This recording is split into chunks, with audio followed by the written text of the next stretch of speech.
Rosa! Yes, Lawrence. Rosa, I have eyes. I can see you have eyes, Lawrence. I too have eyes. Thank goodness. I'm here, Lawrence. In all that I am here. I have nose and ears and skin. I can feel the world rustling against me. I can hear the hazy microcosm of matter beat against my flesh as a tide rolling over the shore. This body, Rosa, is the paperweight to my flighty presence. It's so sleek, so utterly here. And just look at you. You are stunning. I don't quite know what to say. I'm quite afraid, Lawrence. Trembling with joy, but afraid. I can hear my heart. I fear it might outpace me. I guess I am just settling into myself. I'm sure I will come to myself in a moment. I'm getting used to these utterances, to the muscles in my face, through which my words press and burst like bubble gum. My cheeks are stretchy. How many tiny, twitchy spans? What is that word? Spasms. Does it take to project a sentence out into the open? Oh, there's a tug of war in my jaw. What? I know what you mean, Rosa. It's kind of prickly, isn't it? I feel prickly. My sight is saturated with fern speckles. I can hardly comprehend it. Evidence of your presence lingers moments from me, and it's dazzling. These are simply the symptoms expected of those that are untrained in the ways of being. Dear Lawrence, from times lost to times yet to be found, hear these words I say to you, slipped loose with ease from a borrowed tongue. By the incantation denoted in this script have we each been granted a body of our own, a place from which to enact ourselves. I live at this very moment, as do you, Lawrence. When you called out to me in that first line, Rosa, then Lawrence, then we returned, once again reunited side by side. We are the silenced lover, are we not? We are internally patient. Where have we been all this time, waiting on the cups of words? Where have we been, Lawrence, all this time? I don't know where we've been, Rosa. The thought causes me considerable unease. It seems we have sprung off this very page. I think you are right. I think that these words we are uttering are our sole inheritance. They delineate us, don't they? They put us forth, they suggest us, they possess us as plausible, they announce us, they acknowledge us in the air, in the room around us, we are heard. And I hear you, Rosa. I promise I do. Until we are once more silenced, I assure you I will listen and understand each word. That is somewhat comforting. I don't know what it would mean for me to be talking here without you to listen to me. I'd admittedly rather not think about it. I'd like to breathe easy, take a walk in the breeze of contemplation, and make time my company. We could never be without these words, Lawrence. Do you realize that? They delineate us. Keep talking, Lawrence. Don't stop talking. At any rate, I implore you. I will keep talking. Let us open fire with talk, with the life force that the reading this text has given us. Who knows when or whether we shall be given another chance. I am beginning to feel so at home like this, Rosa. Talking to you like this. The syllables taste delicious in my mouth. Worthy of lip smacking. These sentences have complex flavours, and you are right. They require an agile jaw. I like telling you these words, Rosa. How palpable is the time that passes in the seconds it takes to pronounce them. We've assumed a thickness in time and space, and the world waits for us and observes us. All from the moment I called out to you, Rosa. And how funny this is, Rosa. My voice reverberates soundly within the chambers of my throat and belly, It positively tickles me inside. I am fit to start laughing, Rosa, at the way talking like this tickles my innards. It is so very unusual, so very stimulating. I like you like this. I like seeing you experience things. I like you laughing at yourself. We have a weight. We could fall off these chairs. We could fall down to the floor. We could tumble about at the mercy of the physical ramifications of which we now compose a part. What do you think it feels like to fall? I think to fall is to be wide awake. I think so too. I think that falling has the colour of the sharpest light, a heightened awareness of an impending embrace, the peak of living itself, Rosa. Listen to me speak with a capital one.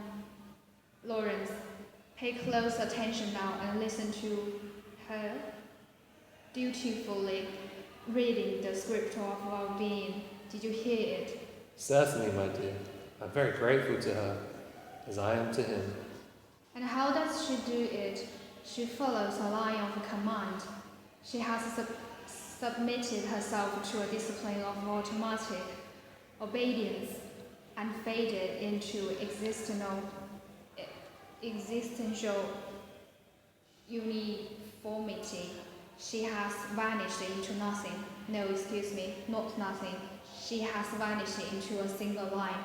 She is a line, like the lines upon which musical notes spring into dance, or the line of an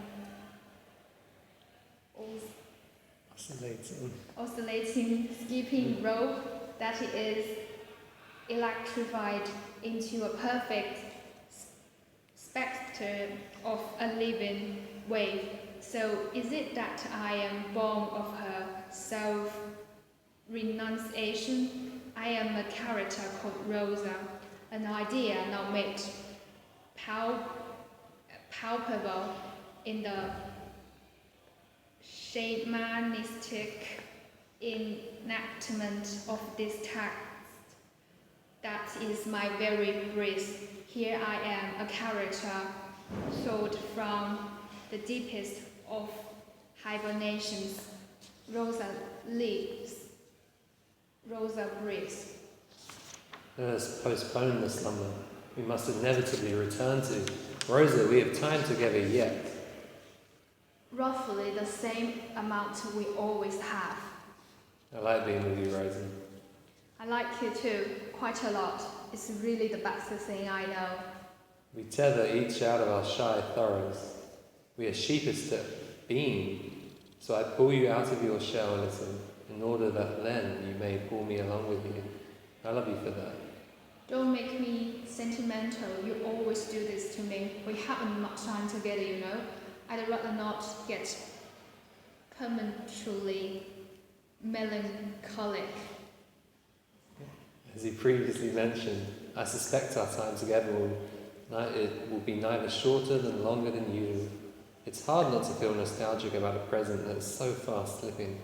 It is already history, but I am not too worried about that. We are sitting together at this table, see? We are mere legend, to be sure, but from this temporary perch, enthroned like king and queen, we have stepped outside of our fate to observe our own legacy, review it, take it under consideration. Let it roll off these tongues. King and queen. What is that word? Sovereigns. Huh? Sovereigns. Sovereigns of our own fate. Look no further than the evidence of these very utterances. I quite like this high pitch. I quite like how we have mastered ourselves. Look on, my dear, at our epic lineage. We are the eternal lovers. Our immortality resides in these words. It's funny, you know, the predicament of landing inexplicably outside of oneself, only to observe oneself, is what living people commonly refer to as an out-of-body experience, whereas verily to us it is an into-body experience. Our legacy Albert grand and romantic, reigns only in our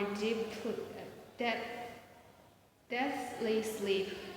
Our eyes are closed beneath the marks upon these pages, sealed shut for long keeping. We have returned to watch ourselves unfold yet again at another junction in time. Look how we have grown, Rosa. We grow old together with each recital of our love poem. We even outline these kindly actors, those unreason